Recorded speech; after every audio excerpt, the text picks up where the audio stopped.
Les fameux troubles du sommeil, vous faites peut-être partie des 10 000 personnes de la région de Québec qui sont atteintes de troubles respiratoires du sommeil.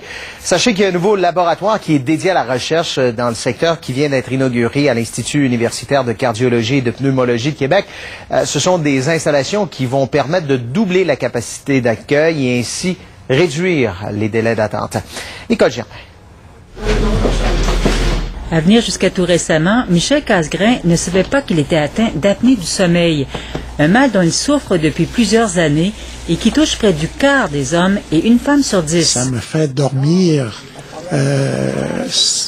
à des moments où j'aimerais mieux ne pas dormir. Par exemple, j'écoute la télévision puis je m'endors.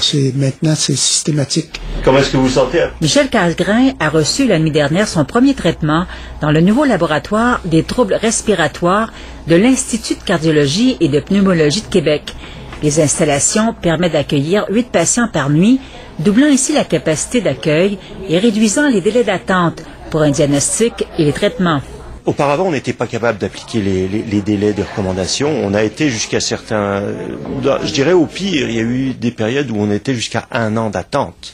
Actuellement, avec le laboratoire actuel, dans les cas où il n'y a pas une priorisation qui est majeure, en 6 mois, l'investigation doit être faite. Pour voir si vous souffrez d'apnée du sommeil. Pour établir le diagnostic, des électrodes sont installées sur le corps du patient. Les capteurs enregistrent les arrêts respiratoires durant le sommeil. Lorsqu'ils dépassent 30 à l'heure, il s'agit d'une apnée sévère, entraînant des problèmes de vigilance, pouvant avoir des conséquences graves. Vous pouvez y penser, bien entendu, au volant.